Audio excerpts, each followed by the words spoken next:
재미에 죽고 재미에 사는 시집과 그림책을 동시에 소개하는 팟캐스트 재미중독자 청취자 여러분 안녕하세요. 저는 빛도 저는 이책입니다.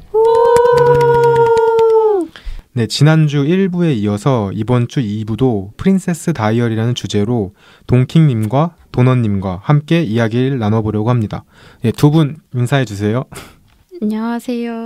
네, 안녕하세요. 동킹님. 안녕하세요. 도넛입니다. 도넛님 네, 안녕하세요. 아이고, 지난주에 우리 특별 코너 프린세스 다이어리로 다 같이 약간의 꽁트를 해봤는데 두 분 어떠셨나요?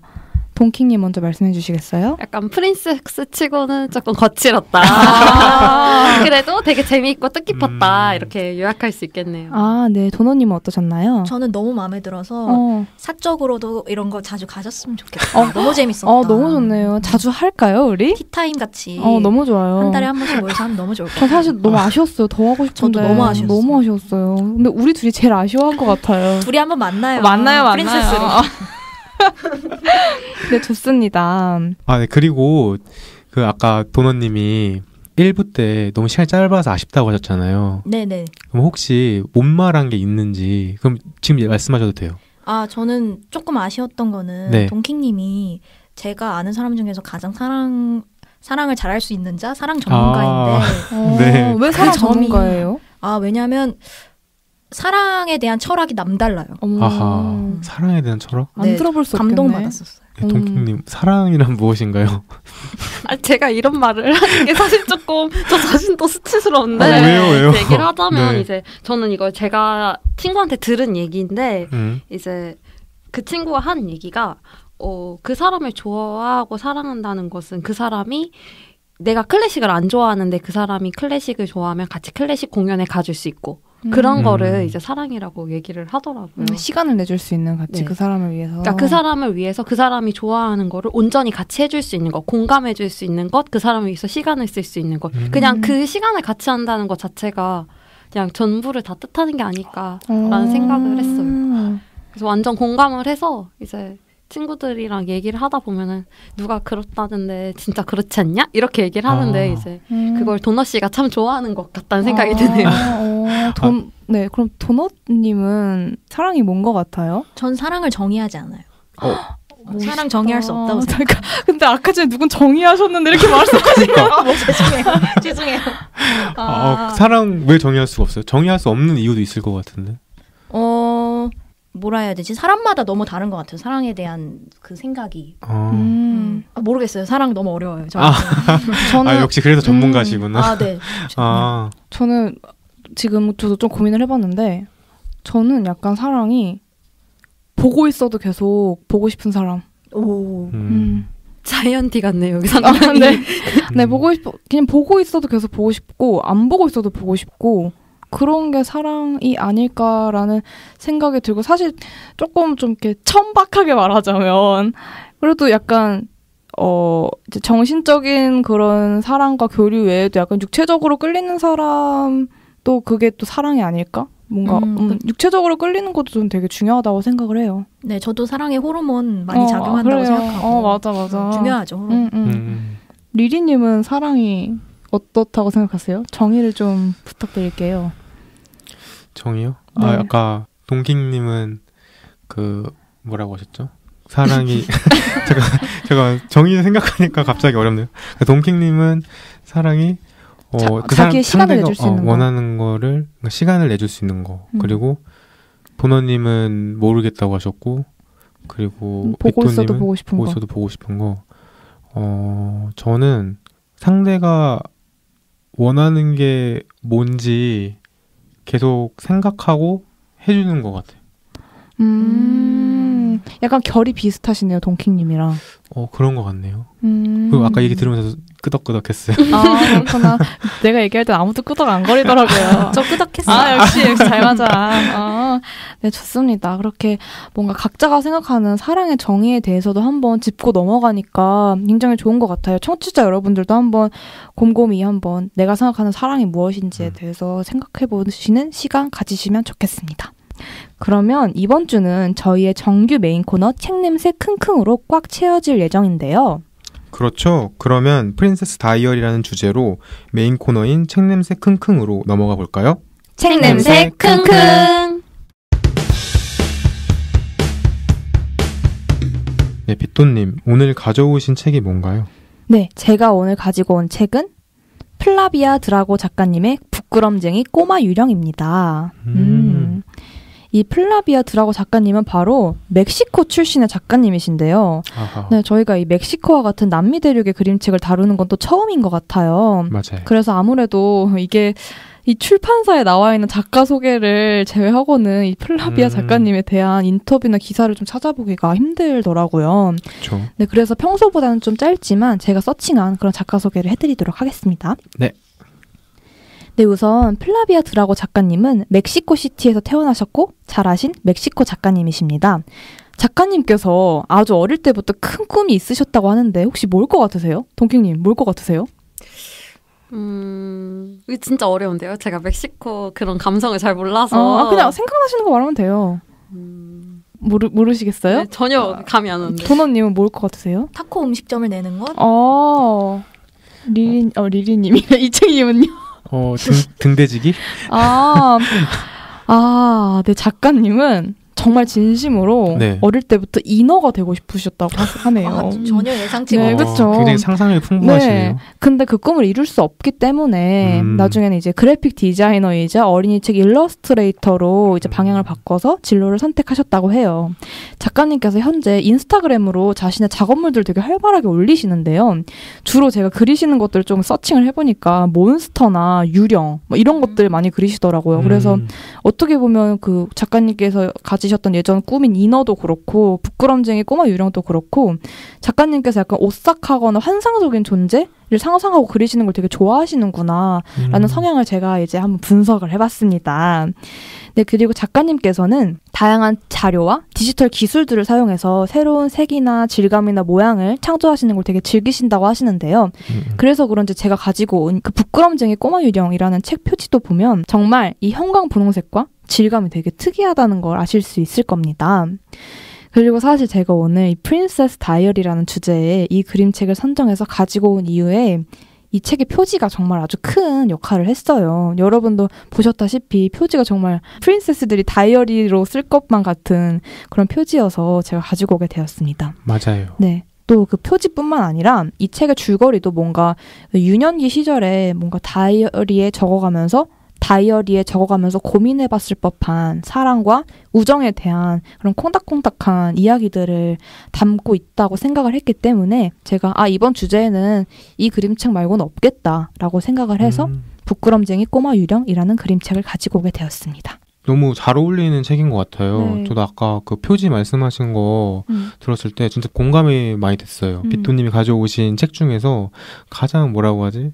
엄청 꾸며져 있고 철없어 보이는 표지죠, 약간. 근데 되게 예쁘게 꾸며져 있어요. 그래서 소장력이 생기는 그런 그림책이네요. 네, 좋습니다. 그럼 이제 간단히 줄거리 소개를 해드리겠습니다. 네. 이 그림책의 꼬마 주인공 구스타보는 바로 괴물 마을에 사는 귀여운 유령입니다. 사실 말로만 유령이지 이 구스타보의 삶도 우리의 삶과 딱히 다를 것이 없어요. 자상한 아빠 유령과 다정한 해골 엄마와 함께 사는 꼬마일 뿐입니다. 구스타보의 집 벽에는 행복한 가족 사진이 붙어 있고 장식들도 엄청 아기자기 화려해요. 우리는 이런 모습을 통해 구스타보가 화목한 가정에서 자라고 있다는 것을 알 수 있죠. 또 구스타보는 여느 꼬마들처럼 바이올린 연주에 열심이고 좋아하는 여자 유령 알마도 있어요. 짝사랑을 하고 있죠. 하지만 구스타보에게 단 한 가지 문제가 있다면 너무너무 부끄러움을 많이 탄다는 거예요. 엄청난 부끄럼쟁이여서 아이스크림 트럭에 가서 주문할 용기조차 없었답니다. 그렇기 때문에 구스타보는 짝사랑하는 여자 유령 알마에게 고백하는 것은 고사하고 다른 괴물 친구들과 친구가 되는 것 자체가 너무 어려웠어요. 심지어 구스타보는 털복숭이 괴물이나 프랑켄슈타인도 아니고 투명한 유령이기 때문에 친구들의 눈에 덧띄기가 쉽지가 않았어요. 그래서 친해지고 싶어서 다가가도 다른 괴물 친구들이 구스타보를 보지 못하고 지나가기가 십상이었어요. 구스타보는 유령이어서 제법 투명했거든요. 결국 둘이 타야 하는 시소조차 친구가 없어 탈 수 없었던 구스타보는 평소보다 용기를 내어 괴물 친구들과 친구가 되기 위한 다른 방법을 곰곰이 생각해 봅니다. 그리고 구스타보가 생각해낸 방법은 바로 괴물 친구들에게 편지를 써서 자신의 바이올린 연주회에 초대하는 것이었어요. 괴물 친구에게 안녕? 내 바이올린 연주회에 너를 초대하고 싶어. 죽은 자들의 날 파티가 있는 다음번 보름밤. 공동묘지에서 연주회를 열 거야. 내 공연을 보러 와준다면 소름 끼치게 기쁠 것 같아. 꼬마 유령 구스타보가. 하지만 구스타보가 친구들을 초대한 결전의 날, 공동묘지 앞에서 턱시도를 입은 채 바이올린을 들고 기다리는 구스타보 눈앞에 그 어떤 괴물 친구들도 보이지 않았습니다. 과연 구스타보의 연주회에 괴물 친구들이 와주었을까요? 그리고 부끄럼쟁이 구스타보는 괴물 마을에서 친구들과 사귈 수 있게 되었을까요? 지금까지 플라비아 드라고 작가님의 그림책 부끄럼쟁이 꼬마 유령이었습니다. 네, 빗돈님 줄거리 소개 감사합니다. 네, 다들 책 어떻게 읽으셨는지 소감 혹시 말씀해 주실 수 있나요? 네. 저는 이걸 들으면서 되게 보편적인 사람들의 이야기를 하는 것 같다라는 생각을 했어요. 우리 보통 사람들이 이 구스타보라는 유령처럼 되게 평범하고 어디서 눈에 띄지 않고 빛나가지고 막 어디서 주목받기 쉽지 않잖아요. 근데 우리가 사회생활을 하면서 굉장히 많은 노력이 필요하고 사람들한테 다가가고 하는 노력, 그러니까 이런 것들을 이 아이가 이제 어린 아이가 이제 겪어가면서 어른이 되어가는 모습을 보여주고 있는 게 아닌가라는 그런 생각을 했습니다. 도노님은 어떠셨어요? 저는 이 구스타브가 저보다 낫다 이런 생각을 했어요.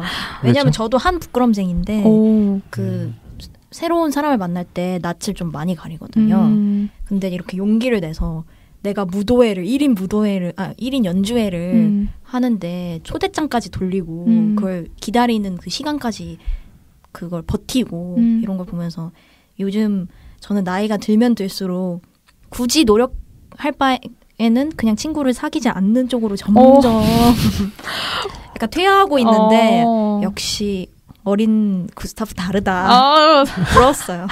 그렇구나. 이책님은 어떠셨어요? 저는 우선 구스타보가 너무 귀여웠어요. 너무 귀엽게 그려져 있죠. 맞아요.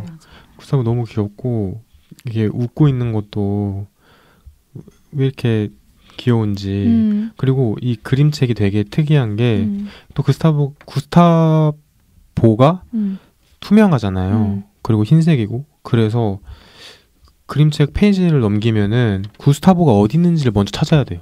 맞아. 그 매력 맞아요, 있죠. 맞아요. 그래서 구스타보를 딱 찾는 그 와중에 여러 가지 그런 것들을 볼 수 있어서 되게 저는 귀엽고 재밌고 찾아가는 그런 매력이었던 것 같아요. 이게 또 이제 구스타보 유령 얘기해서 나오는 말인데 이렇게 구스타보를 이제 괴물들 사이에서 찾는 것도 되게 재밌고 또 저는 되게 웃겼던 게 구스타보가 좋아하는 그 짝사랑하는 유령 애가 알마라는 애잖아요. 네, 맞아요. 근데 거기서 표현하기를 이 알마는 유령 이제 괴물 마을에서 제일 예쁜 유령이라고 하는데 이렇게 표현된 게 유령이어서 하나도 안 보이고 안경만 둥둥 떠다녀 있잖아요. 그래서 맞아요. 얘가 예쁜지 안 예쁜지 모르는데 뭔가 그래서 그 내면이 예쁘다는 얘기 아닐까요? 역시 작가님. 그래서 너무 저는 너무 귀엽더라고요. 예쁘다는데 이제 이거 읽는 독자들은 투명해서 볼 수가 없어. 안경만 덩덩덩 떠다녀 있어가지고 너무 저도 너무 귀여웠고. 네, 그렇습니다.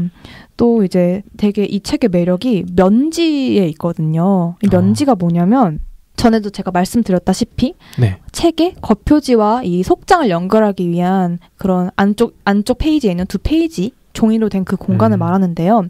원래 이 면지의 목적은 책 표지와 본문을 연결해주는 역할이자 이 첫 장과 마지막 장을 진짜 물리적으로 좀 보호해주기 위한 역할이 있어요. 근데 요즘 그림책 작가님들은 이 면지를 활용해서 오히려 스토리텔링을 좀 하시기도 하잖아요. 근데 이 작가님께서는 이 맨 앞에 있는 그 면지에서는 구스타보가 마치 요즘 제일 유행하는 인생 네컷처럼 혼자 사진을 외롭게 찍고 있는 걸로 이제 면지가 되는데 마지막에 있는 그런 최종 면지에서는 친구들이랑 다 같이 함께 모여서 사진을 찍은 페이지로 끝이 나서 뭔가 이야기가 좀 더 풍성해지는 느낌? 들어서 그런 디테일이 있는 그런 책이다라는 생각이 들었고 또 여러분들도 아마 다 공감하셨을 거예요. 이 부끄럼쟁이 꼬마 요령 보고 생각나는 애니메이션 있지 않으셨어요? 코코? 그쵸. 코코. 디즈니 애니메이션 코코가 생각이 나셨을 텐데요. 코코에서도 10월 31일부터 11월 2일까지 열리는 멕시코를 대표하는 그 전통 축제 죽은 자들의 날을 이제 다루고 있기 때문에 장면 곳곳에서 멕시코 거리에 이제 장식된 해골 조각들이랑 그런 뼈 모양 장식들을 쉽게 볼 수 있는데 이 그림책에서도 역시 작가님께서 멕시코 출신이시기도 하고 또 유령이랑 귀신을 좀 주인공으로 하고 있기 때문에 이런 멕시코 전통이 물씬 느껴지는 표지와 그런 문양들이 잘 배치가 되어 있는 것 같아서 되게 으스스하기도 하지만 또 전통을 살린 되게 귀여운 책이라고 볼 수 있을 것 같아요. 그러면 이제 이 책을 읽고 제가 여러분들한테 여쭤보고 싶은 게 있었는데요. 네. 간단합니다. 다들 초등학교 때 이런 고민 해보신 적 있을 것 같아요. 구스타브처럼 뭔가 친해지고 싶은데 어떻게 친해져야 하지? 초등학생 때 혹은 중학생 때 자신만의 친구를 사귀는 팁이 있으셨다면 그 팁이 무엇인지 좀 공유해 주실 수 있나요? 뭐 예를 들어서 저 같은 경우는 어떤 친구랑 친해지고 싶으면 무조건 그 친구한테 우리 교환일기 쓸래? 이랬어요. 네. 다이어리? 우리 교환일기 쓸래? 이래서 먼저 제안을 했고 그래서 저는 심지어 교환일기를 3명이랑 써가지고 가방에 다이어리가 3개 있었어요. 뭔지 알죠? 그래서 약간 교과서보다 더 중요시 가지고 다니는 그리고 항상 자물쇠로 잠가야 되는 거 아시죠? 그래서 열쇠 맨날 아껴서 잃어버리면 못 여니까 맞아. 그 자물쇠 맞아 유행이었어요. 기억나네요. 그래서 저는 그랬고 좀 사실 되게 수치스러운 과거기도 하지만 저는 이제 교환일기 써서 나랑 취향이 좀 맞는다 하면 너 나랑 릴레이 소설 쓸래? 릴레이 팬픽 쓸래? 이래가지고 저는 릴레이 팬픽도 쓰고 아주 그랬거든요. 수치스럽지만 저는 그렇게 뭔가 같이 글 쓰고 공유하고 읽어주고 이런 식으로 친구를 사귀었던 것 같아요. 혹시 이책님은 뭐 어렸을 때 혹은 뭐 고등학생도 되고 친해지고 싶은 사람 있으면 어떻게 다가가시나요? 생각을 해보니까 저는 그러니까 중학교 때까지를 생각하면은 어렸을 때라고 하니까 그때까지는 집으로 초대했던 것 같아요. 본격적이네. 네, 우선은 진짜 친해지고 싶으면 좀 다가갔던 것 같고 그리고 안 다가가도 또 친해지는 친구들 있잖아요. 그러면 더 친해지고 싶으면은 좀 집으로 초대하는 편이었던 것 같아요. 저희 집이 맞벌이를 하셔가지고 집이 비어있을 때가 많았는데 우리 집 빈다 이거군요. 우리 집 빈다 하고서 가서 또 그때 저 부모님이 되게 많이 도와주셨어요. 그래서 저희 집에 미니 당구대가 있었어요. 그래서 포켓볼 대가 있어가지고 그걸로 애들을 많이 꼬셨죠. 이창님 근데 저도 그랬어요. 저희 어머니께서 또 파티의 여왕이셔서 그런 거 그래서 저 친구 생각해보니까 그렇게 교환일기로 친해지면 친구들 집으로 불렀던 것 같아요. 그쵸. 집에서 뭐 다가도 먹고 맞아요. 음료수도 한 잔 주고 사실 내가 산 것도 아니면서 괜히 또 내가 주는 척 그런 척하고 그 재미가 있었죠. 그렇죠. 도너님은 그런 어떤 팁 있으셨나요? 전 좀 소극적인 방법인데 이렇게 자주 쳐다보니까 좀 친해지고 싶으면 자주 쳐다보는데 눈이 마주치면 약간 보살 미소를 지어줘. 난 너에게 정말 큰 호의를 베풀고 싶다. 난 너와 너무 친해지고 싶다는 미소를 보여주고 염화 미소 이런 거 보여줘. 염화 미소 한 다음에 어느 정도 이제 말을 하기 시작했다. 그러면 제가 중학교 때까지 상담 선생님이랑 그렇게 친했거든요. 그래서 항상 거기를 데리고 가요. 그래서 나 상담 선생님이랑 친한데 같이 갈래? 이러면서 너무 귀엽다. 데리고 가서 상담 선생님한테 맨날 쫄라서 간식 먹고 상담 선생님 쟤 또 왔네. 분명 그랬어요. 너무 귀엽다. 근데 생각해보니까 저는 고등학교 처음 들어갔을 때 제일 처음 고등학교 들어가기 전에 뭔가 건강검진을 받을 일이 있었는데 거기서 처음 도너님을 뵀거든요. 그랬군요. 근데 그때 염화미소 지으셨던 것 같아요. 우리 또 다시 만났으면 좋겠다 이러고 근데 만났잖아요. 그쵸. 그리고 제가 아까 말 못했는데 교환일기도 같이 썼어요. 고등학교 때. 그래요? 교환일기 공부 목적으로 교환일기 썼는데 맨날 일상 얘기만 썼잖아요. 그래요? 그거 어디 갔어요? 저한테 있어요. 그래? 나중에 보여줘요. 정말 충격적인 진실이네요. 고등학교 때. 저 고등학교 때 기억이 너무 고통스러워서 다 까먹었나 봐요. 네, 그러면 동킹님은? 저는 사실 제가 친구들한테 먼저 다가가 본 적이 별로 없었어요. 약간 간택 당하는 입장 그런 거여가지고 사실 제가 뭐라고 말씀드리긴 어려운데 이제 저도 이제 성인이 돼서 재수학원에 다닐 때 그때 이제 처음으로 제가 다가가 본 그런 게 있었어요. 이제 공부를 해야 하니까 거기 분위기는 되게 싸하고 이러니까 사실 누가 먼저 다가오기에는 제가 또 얼굴 굳은 표정으로 앉아있고 하니까 쉽지 않았는데 이제 저는 그래서 먼저 이렇게 친구들을 딱 둘러보고 그 다음에 같이 밥 먹자고 해요. 그 다음에 전 말 붙이는 게 그렇게 어렵지 않기 때문에 같이 밥 먹을래? 우리 같이 뭐 사 먹으러 갈래? 이렇게 얘기를 하면 쉽게 친해지는 것 같았어요. 네. 사실 밥만큼 친해질 수 있는 게 없죠. 맞아요. 다들 그렇게 팁이 있으셨군요. 너무 재밌습니다. 네. 저는 이 플라비아 드라고 작가님의 부끄럼쟁이 꼬마 유령을 읽으면서 유년 시절에 제가 너무 그리운 거예요. 준비하면서 제가 또 회상에 잘 빠지고 되게 그리움 이런 거 되게 요즘 좀 심해졌어요. 네. 그래서 뭔가 이 친구를 사귀고 싶어하는 마음과 짝사랑하던 시절의 그런 기분이나 이 모든 것들이 너무 그리워서 학창 시절에 제가 받았던 이 편지들이랑 롤링페이퍼랑 또 뭔가 제가 썼던 일기들을 제가 오랜만에 꺼내서 읽어봤거든요. 저도 그런 거 다 모아요. 네. 근데 뭔가 그 시절의 글씨체랑 뭔가 그 시절에 그 말투가 다 다르더라고요. 초등학교 때 유치원, 저 유치원 때 거까지 있어요. 네. 다 다르고 뭔가 그런 것들을 보니까 정말 그 시절의 말투나 글씨체나 그런 게 너무 그립기도 하고 되게 좋았거든요.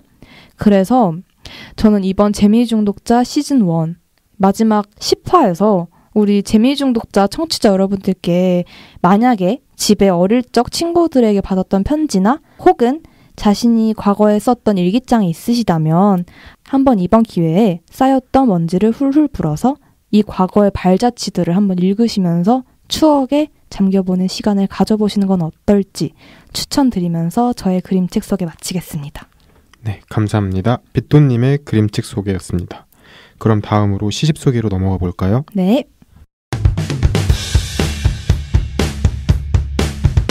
이책님, 오늘 가져온 시집은 무슨 시집인가요? 네, 제가 오늘 가져온 시집은 김행숙 시인의 사춘기입니다. 네, 짧지만 강렬한 제목이죠. 네, 사춘기 하면 또 할 얘기 많죠. 네. 우선 김행숙 시인을 모르시는 분들을 위해 작가 소개를 짧게 하고 넘어가겠습니다. 네. 네, 김행숙 시인은 1970년 서울에서 태어나 1999년 현대문학을 통해 작품 활동을 시작하셨습니다.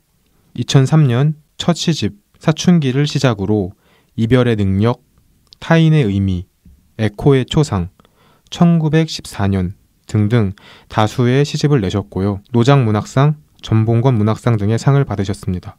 최근작 무슨 심부름을 가는 길이니로 2020년 제28회 대산문학상을 타셨는데요. 당시 인터뷰에서 제목의 심부름이라는 단어에 대한 질문에 내 이야기를 한다기보다 누군가에게 전달받은 이야기를 다른 누군가에게 전달하는 존재라는 의미에서 심부름꾼이라는 단어를 썼다라고 답하셨습니다.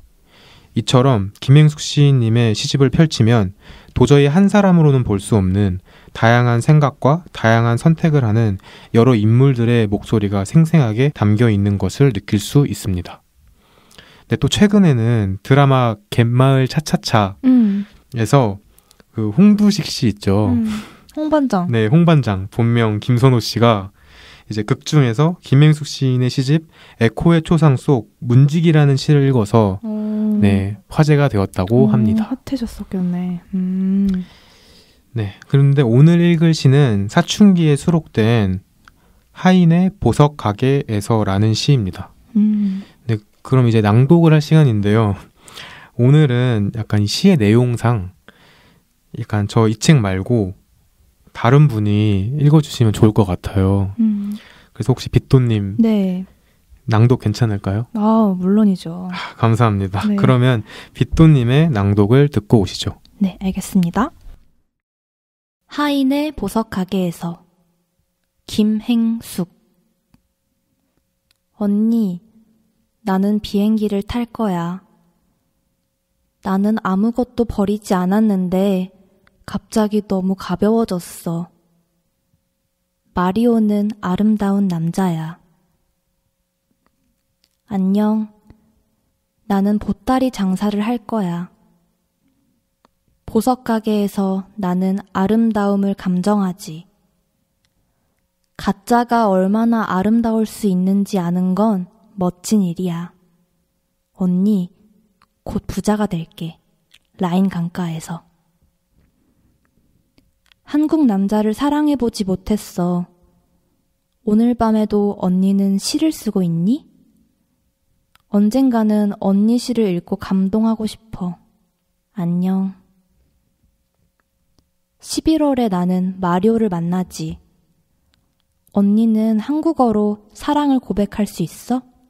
언니, 우리가 어렸을 때 문방구에서 마론 인형을 훔치는 언니를 봤어. 눈물이 주르르 모래처럼 흘렀어. 언니, 우리가 아주 어렸을 때 모래는 가장 아름다운 흙의 형상이었지.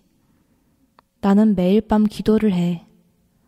언니가 우리 집을 떠나던 날에 나는 왜 쓸쓸해지지 않았을까? 언니를 위해 기도할게. 안녕.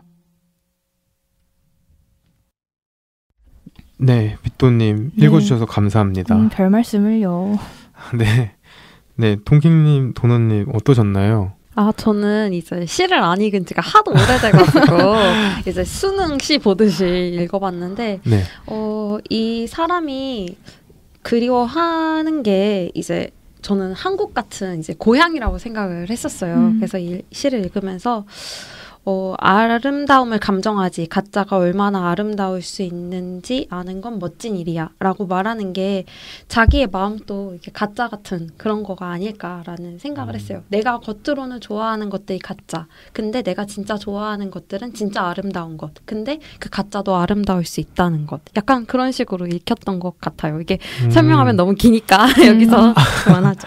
아니요, 괜찮아요. 네, 그 도넛님은 어떠셨어요? 시를 이렇게 들으면서? 저는 이 화자가 이 사람 지금 찐 사춘기구나 라고 느꼈던 게 네.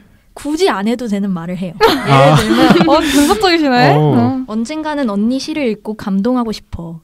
이제껏 감동하지 않았다는 거죠. 그렇죠. 언니, 우리가 어렸을 때 문방구에서 마론 인형을 훔치는 언니를 봤어. 굳이 이야기를 자기가 훔치지 않고 언니가 훔치는 걸 봤을 때 이야기를 하고 그리고 언니가 우리 집을 떠나던 날에 나는 왜 쓸쓸해지지 않았을까.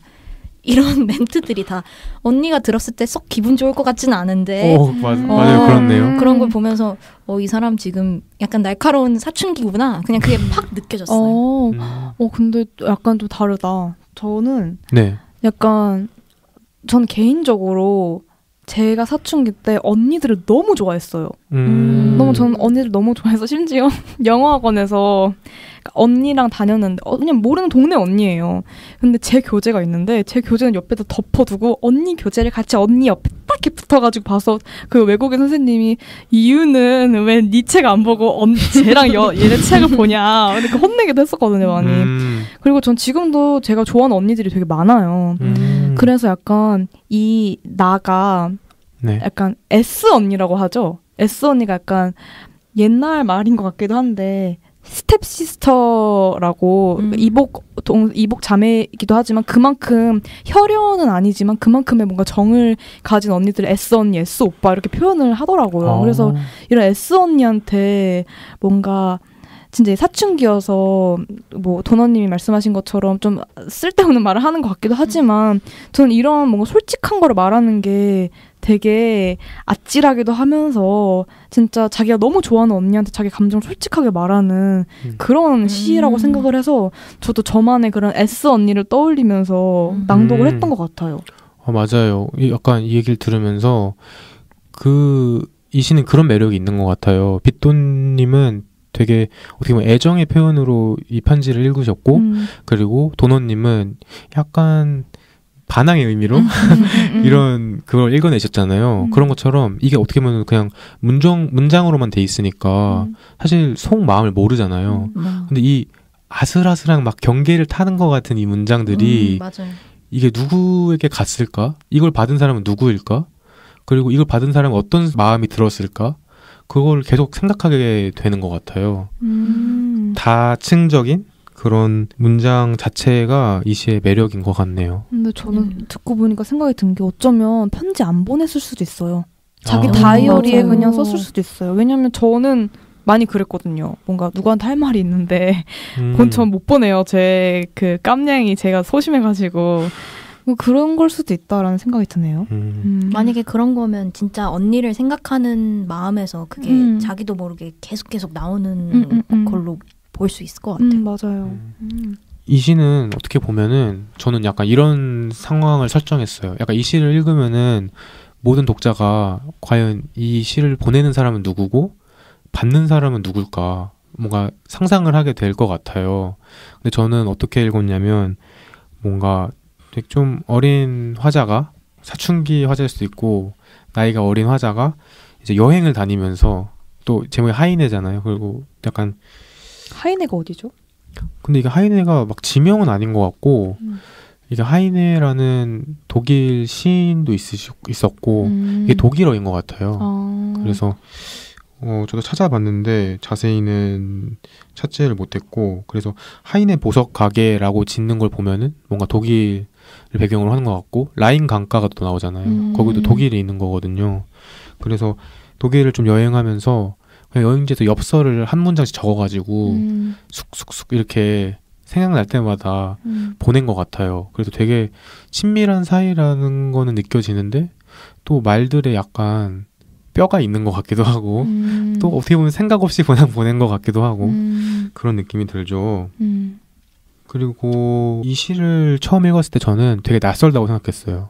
왜냐면은 보통 우리가 시를 읽을 때 우리는 그 화자를 시인이라고 생각할 때 많잖아요. 네. 근데 이 시는 의도적으로 화자가 시인이 아니게끔 오히려 화자가 말을 하는 대상이 시인에 더 가깝게 그러니까 이 언니가 더 여기를 보면은 언니가 시를 쓰는 사람이고 말을 듣는 사람이 시를 쓰는 사람이고 말을 하는 사람은 시를 안 쓰는 사람이잖아요.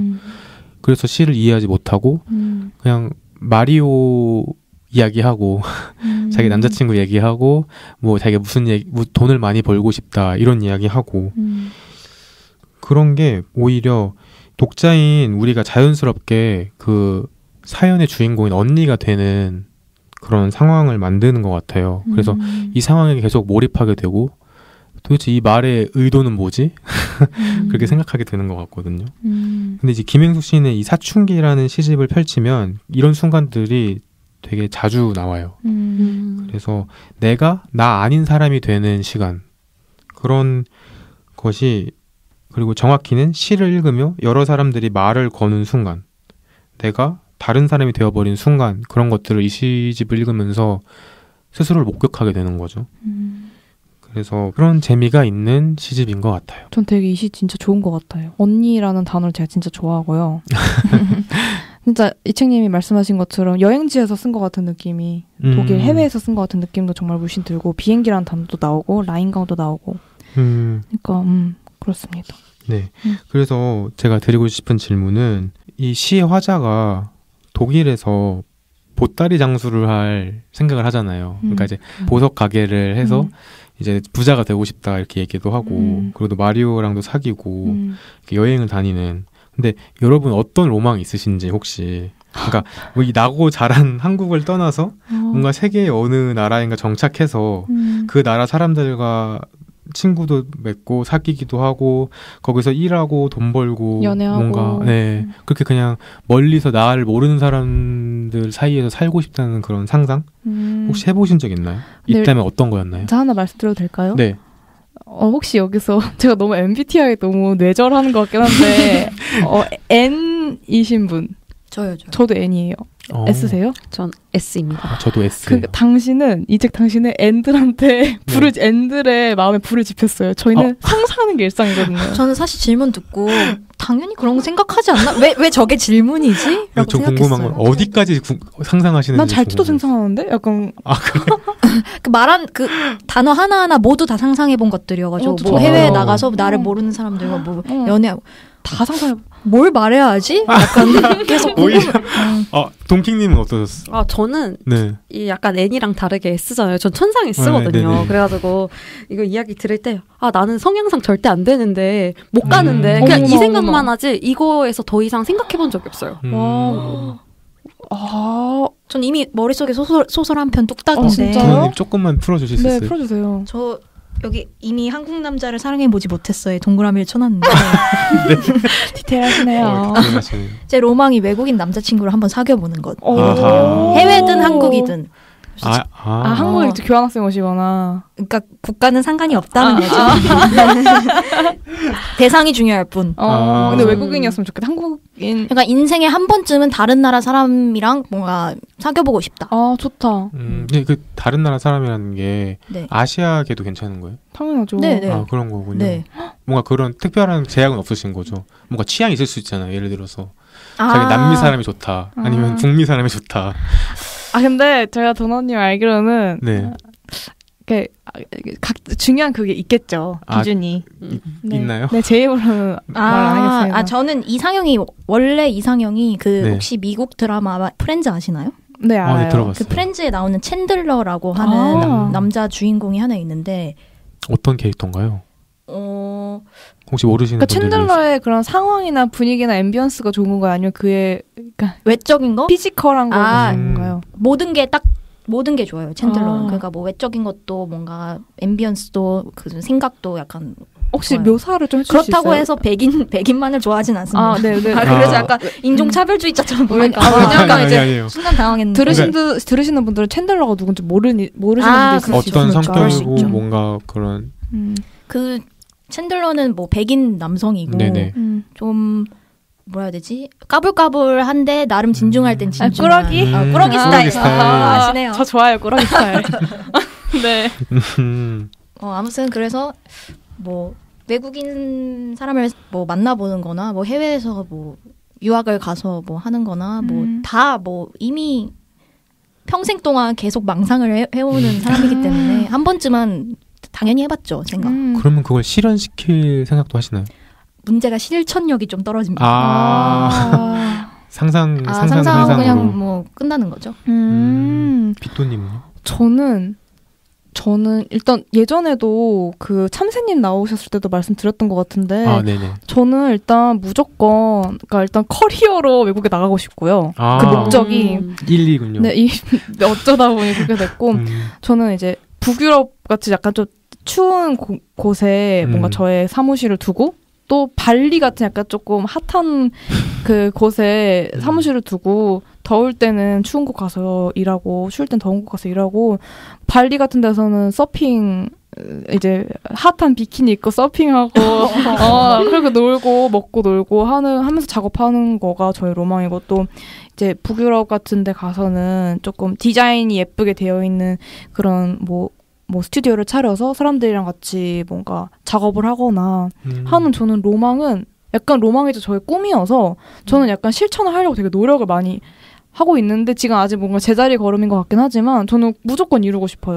그러면은 10년 안에 가능할까요? 10년 안에는 가능하지 않을 것 같아요. 그래요? 네, 저는 제가 좀 이렇게 미신을 잘 믿는데요. 네네. 점신이라는 어플리케이션을 들어보시면 제가 50살부터 뭔가 풀린 더 이렇게 뭔가 갑자기 확 이렇게 뛴대요. 근데 저는 사실 50살도 젊다고 생각하거든요. 네네. 50살 요즘 또 안티 에이징도 잘 되어 있고 네네. 저는 이제 결혼을 딱히 아직까지는 뭔가 할 생각이 없는데 저를 위해 투자를 한다면 그 정도 돈은 모여서 이렇게 꿈을 이룰 수 있지 않을까라는 생각이 있고 저는 뭔가 연애는 그냥 누군가 그때 같이 파트너로 일하는 사람이나 그런 게 마음에 들면 하는 거지 연애를 위해서 뭔가 외국에 가고 싶거나 그런 건 아니고 저는 커리어적인 그런 로망이 있습니다.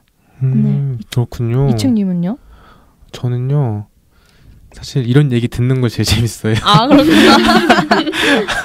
아니 뭔가 다른 사람이 상상하는 거 듣는 게 되게 재밌더라고요. 그리고 뭔가 그런 데다 디테일을 더 얹고 싶고. 근데 저도 그 비토님이 이런 미래의 어떤 꿈을 자주 얘기하셨잖아요. 네. 저도 그걸 들으면서 뭔가 해외에 어떤 별장 같은 게 있어도 되게 좋겠다.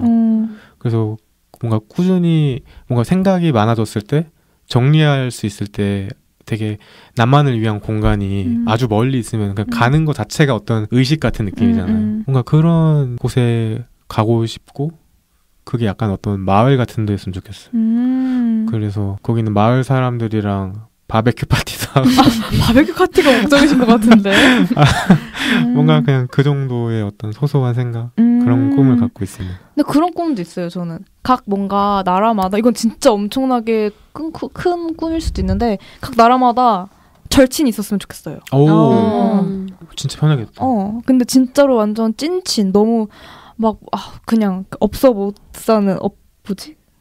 죽고 못 사는? 죽고 못 사는 네. 그냥 그런 절친들이 있으면 좋지 않을까라는 생각이 듭니다. 실현시킬 생각인가요? 근데 뭐 시간이 지나고 뭐 하면 전 불가능하진 않다고 봐요. 그리고 노력을 안 하신다고 하셨나? 실천을 안 하신다고 하셨나? 뭔가 외국인 남자 친구를 만나고 싶으면 방법은 사실 많잖아요. 요즘 어플리케이션도 잘 되어 있고 그렇죠. 뭐 해외 연수를 갈 수도 있고 그냥 그런 생각은 없으신 건가요, 도너님? 저는 이것도 MBTI 얘기인데 N과 S의 차이라고 생각하는데 그 동킹님은 예를 들면 막 공상을 한다. 예를 들면 뭐 어떤 일을 벌일 생각을 한다 하면 되게 구체적이고 현실적으로 그 실천 방안을 생각하시는 편이거든요. 예를 들면 무슨 어떤 사업을 하고 싶다면 그러면 이게 필요하겠지? 그러면 이걸 준비해야 될 거야. 이러는 편인 것 같고 저는 너무 지독한 N이라서 그냥 상상의 나래만 펼치고 별로 막 실천 방법에 대해서는 딱히 생각하지 않는 것 같아요. 오히려 그냥 약간 센느간 걷다가 만난 남자 약간 이런 느낌으로 자만추인가요? 지극히 비현실적이고 이 사회에서 살아남을 수 없는 그런 느낌. 현실성이 너무 떨어지는. 근데 주변에 보면 그런 운명 같은 사랑이 있는 사람들 많아요. 제가 봤을 때 제가 봤을 때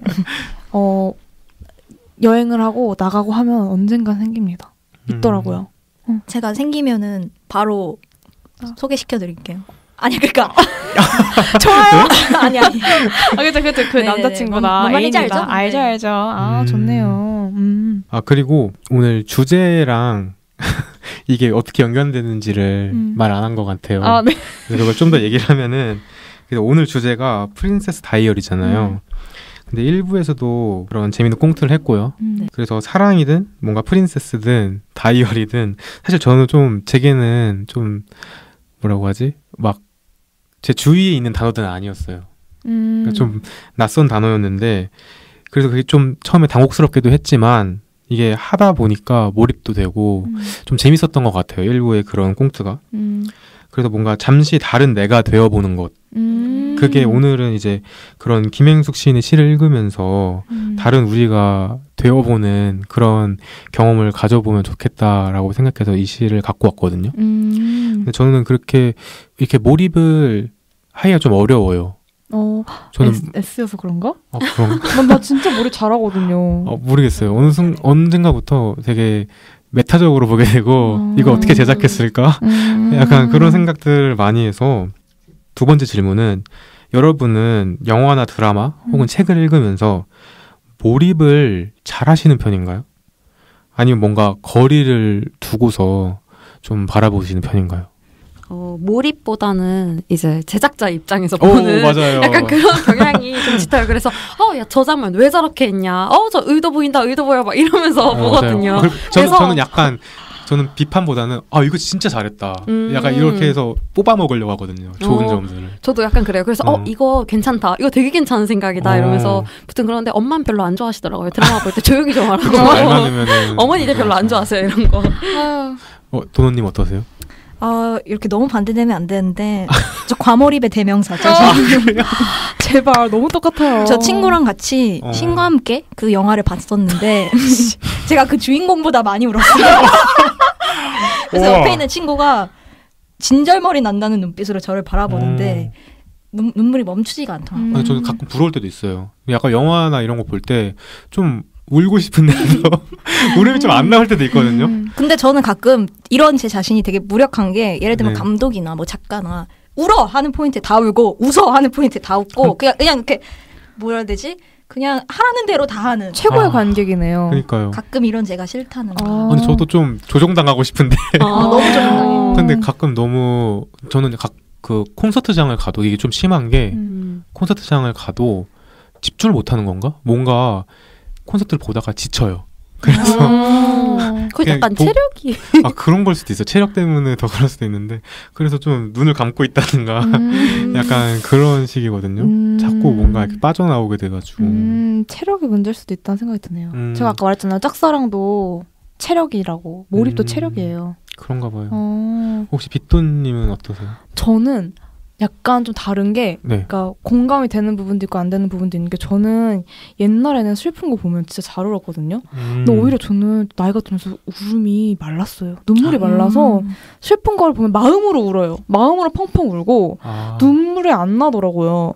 근데 저는 과몰입하는 거가 이제 제가 과몰입하는 장르가 몇 가지가 있는데 일본 청춘물? 그런 거 보면 과몰입이 좀 되더라고요. 그래서 최근에 제가 허니와 클로버라는 영화를 봤는데 보자마자 곧바로 저 핸드폰 바탕화면 허니와 클로버의 명장면으로 바꿨거든요. 그러니까 그 약간 요즘 약간 청춘물 그런 거 보면 너무 좋다. 약간 그렇게 과몰입을 해서 그쪽에 하나가 되고 싶다. 한 멤버가 되고 싶다. 이런 생각하면서 저는 과몰입을 하는 것 같아요. 그러니까 슬프거나 뭐 심파적인 거나 그런 것들에 대해서는 눈물이 안 나고 그러는데 뭐 사실 뭐 분노 게이지를 일으키는 그런 장면들이 있는 영화도 있잖아요. 근데 조절 가능한데 이 청춘물이 저를 무력하게 만들어요. 그래서 저는 되게 잔인한 거 진짜 잘 보거든요. 고어물을 되게 좋아해서 상관없는데 이런 거 보면 이제 청춘물 보면 이제 확 이제 무장해도 됩니다. 그리고 진짜 저도 빗돈님을 보면 항상 신기한 게 빗돈님의 지금 관심사를 보고 싶으면은 그냥 핸드폰을 보면 돼요. 핸드폰 화면이 매번 바뀌어요. 그리고 그러니까 핸드폰 그 안쪽 화면에 지금 빗돈님 관심사가 딱 보여지거든요. 뭐 어떤 연예인을 좋아하면 그 연예인이 되고 영화가 좋으면 영화가 되는데 수박 좋아하면 수박 해놓고 맞아요. 저는 진짜 안 바뀌는 스타일이거든요. 그래서 그런 게 참 재밌는 것 같고. 저 갑자기 웃긴 에피소드가 생각났는데 동키님이 거리두기를 참 잘하는 게 그 겨울왕국 있잖아요. 동키님 친구가 이 영화 보기 전에 올라프가 나쁜 애야 이렇게 장난을 친 거예요. 그래서 동키님이 계속 거리 두면서 저 올라프 저놈 언제 배신하지? 계속 영화 내내 거리두기 하면서 계속 몰입 못하고 분석적으로 보시니까 끝까지 올라프가 막 뭔가 착한 일 해도 쟤 분명 뒷담 붙일 거야. 쟤 좀 봐라 쟤. 하면서 나 몰입할 수는 없지. 계속 그랬다고 해서 웃는 거 짜증내하고. 그래서 제가 진짜 그때 엄청 웃겼는데 저는 제작자랑 기싸움합니다. 그러면서 그래서 약간 몰입이 안 되는 것 같아요. 약간 그거 있죠. 몰입이 전혀 안 되는 것 같아요. 몰입하고 싶으세요? 아니요. 별로 하고 싶다는 생각도 저는 별로 없어요. 맞아요. 근데 다르다. 몰입하고 싶은데 안 되는 분이고 아예 그냥 관심이 없는 분이고. 네, 가끔은 저도 몰입을 하고 싶은데 저도 약한 부분이 있는 것 같아요. 아까 빗도님처럼 저는 사실 아까 그 그림책 보면서 구스타보 혼자 있다가 친구들 다 같이 나오잖아요. 거기에서 약간 감동이 느꼈거든요. 무슨 느낌인지 아시죠? 뭔지 알아요. 이렇게 집결할 때. 넌 혼자가 아니야. 넌 혼자가 아니야. 그래서 되게 뻔한 장면 이런 거 있잖아요. 그래서 이거 스포가 될 수도 있는데 어벤져스 마지막에 모일 때 막 이런 것도 저는 약간 찡 하는 게 있거든요. 찡 하는 게 있는데 눈물은 안 나와요. 근데 약간 마음속으로 찡 이게 있어가지고 저도 약간 그 약점이 있는 것 같아요. 좋네요. 네, 김행숙 시인의 시를 읽고 잠시 현재 우리를 떠나 상상의 세계로 떠나는 시간을 가져봤는데요. 실제로 대산문학상 인터뷰에서 김행숙 시인님은 이런 말도 하셨습니다. 시집에서만이 아니라 완전히 고유한 나는 세상에 존재하지 않는다고 생각한다. 누군가의 말과 생각들의 연결점 속에서 나라는 존재가 있는 것이 아닌가 생각한다. 그래서 우리는 서로 나누는 존재이며 어떻게 나눌 것인가가 살아가는 문제이고 또 글을 쓰는 문제라는 생각을 많이 했다. 우리는 점점 뭔가 나이가 들수록 그 타협하게 되고 그러니까 그게 나라는 것에 뭔가 확신을 가지는 경향이 많아진 것 같아요. 경험이 쌓이면서 내가 어떤 사람이고 난 이걸 할 때도 좋고 이걸 할 때 나쁘고 이걸 좀 미리 알게 되니까. 귀납적으로. 네, 경험적으로 알게 되니까 나를 좀 가두는 느낌이 있는데 그래서 뭔가 많은 상처와 경험들이 뭔가 나를 더 굳건하게 만든다는 그런 말도 있잖아요. 근데 그 말도 사실 맞긴 한데 저는 가끔 너무 내가 굳건해져서 예전보다 내가 누군가를 대할 때 배려를 못하고 있다고 느끼는 경우도 있거든요. 좀 선을 넘어버릴 때도 있고 내 선이랑 그 사람의 선이 좀 다른데 그럴 때마다 약간 그래도 내가 너무 나에 갇혀있으면 안 되겠다. 그런 생각들을 많이 해요. 그래서 그런 생각이 들 때 가끔 이런 시를 읽거나 김행숙 시인의 이런 사춘기 같은 시집을 읽으면은 뭔가 잠시 나를 벗어나서 다른 사람이 되는 그런 연습을 할 수 있는 기회가 또 되는 것 같기도 해요. 현재의 나라는 것에 계속 의문을 가지면서 뭔가 다른 나를 상상할 수 있게 하고 다른 나들과 어떻게 뭔가 이 삶을 꾸려나갈지를 생각하게 하는 매체가 바로 시가 아닌가 싶습니다. 네, 여러분도 김행숙 시인님의 시집을 통해 굳건한 나가 깨지는 유쾌한 경험에 빠져보시는 건 어떨까요? 너무 좋아요. 네. 감사합니다, 이책님. 네, 이책님의 시집 소개 잘 들었습니다. 지금까지 책냄새 킁킁이었습니다.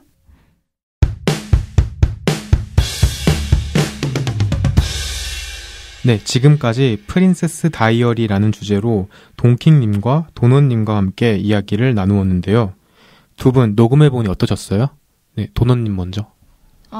저는 이 주제를 사랑이 아니라 프린세스 다이어리로 채택하신 게 진짜 신의 한 수였다고 생각해요. 왜냐하면 1부에서 저희가 진짜 막 사랑, 연애에 대해서 이야기를 나눠봤는데 네. 2부에서도 똑같이 사랑이었으면 조금 할 말이 제한적일 것 같은데 2부에서는 이 프린세스 다이어리라는 주제로 유년 시절도 얘기하고 사춘기도 얘기하고 이렇게 다양한 진짜 감정이 풍부한 사랑, 뭐 유년, 사춘기 이런 거 다 다뤄볼 수 있어서 너무 좋았던 것 같아요.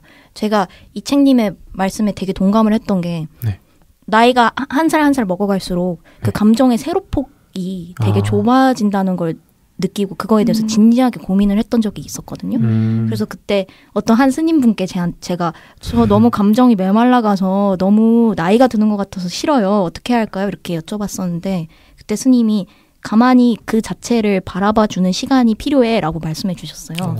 근데 딱 오늘이 그런 시간이었던 것 같아요. 그냥 그 감정 하나하나 뭐 순간 하나하나를 약간 바라봐주는 시간이었던 것 같아서 너무 뜻깊은 시간이었습니다. 너무 감사합니다. 감사합니다. 통킹님은요? 빗도님, 이책님 그리고 이제 도너님도 그렇고 저희가 이제 같은 시간을 같이 보냈던 사람들이잖아요. 고등학교라는. 맞아요. 고등학교 동창이죠, 사실. 네네. 근데 이제 우리가 그러고 나서 졸업을 하고 나서 한참이 지났는데 우리가 그때 같은 시간을 공유하고 지금 또 같은 시간을 살고 같은 나이이지만 우리가 다 서로 생각이 참 다르구나. 그리고 보고 듣는 게 똑같아도 참 우리가 다르게 느끼고 있구나. 그래서 우리의 뭐라 해야 되지? 같은 시간을 사는데도 우리가 참 다르구나라는 걸 느끼면서도 뭔가 우리가 많이 성장하고 있다라는 느낌도 들고 그래서 좋았던 것 같아요. 뭔가 20대의 다채로움을 느끼는 것 같아요. 네. 눈물 나. 사실 안 나시잖아요. 네. 거짓말 하시네. 마음으로 울고 있습니다. 그렇죠. 네. 마음으로. 네, 너무 감사합니다. 진짜 동킹님, 도너님과 오늘 함께 할 수 있어서 너무너무 좋았어요. 네, 그리고 이책님, 저희 뭐 한 가지 청취자분들께 들려드릴 소식이 있죠? 네, 맞습니다. 오늘 재미 중독자는 10화를 마지막으로 시즌 1을 마무리하려고 합니다. 네, 하지만 약간의 보수를 하고 곧바로 4월 말에 시즌 2로 찾아뵐 예정이니 걱정 안 하셔도 됩니다. 맞아요. 네, 맞습니다. 시즌 2에서도 달라진 듯 안 달라지는 그런 재미 중독자로 청취자 여러분들께 찾아올 테니까 아주 조금만 기다려주세요. 네, 그럼 여기까지 저희 재미 중독자 시즌 1이었습니다. 진짜 여러분들 저희 별거 아닌데 열심히 들어주셔서 너무너무 감사합니다. 청취자분들도 너무 감사하고 저희 지금까지 나와주신 게스트분들도 감사하고 그리고 저희 지금 앞에 계신 덩킹님과 도너님 너무너무 감사합니다. 네, 시즌 1을 마무리해 주셔서 네, 정말 감사합니다. 네, 너무너무 감사합니다. 그러면 네, 저희 마무리 인사할까요? 네. 네. 하나, 둘, 셋 하면 같이 해요. 네. 하나, 둘, 셋. 시즌 2에서 만나 용가리. 끝! 보니 각박한 이 세상 속에 그대와 나 같이 중독돼봐요. 우린 재미 중독자.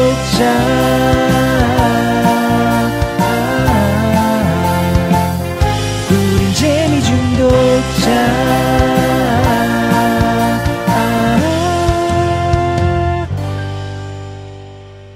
재미에 죽고 재미에 사는 재미중독자입니다.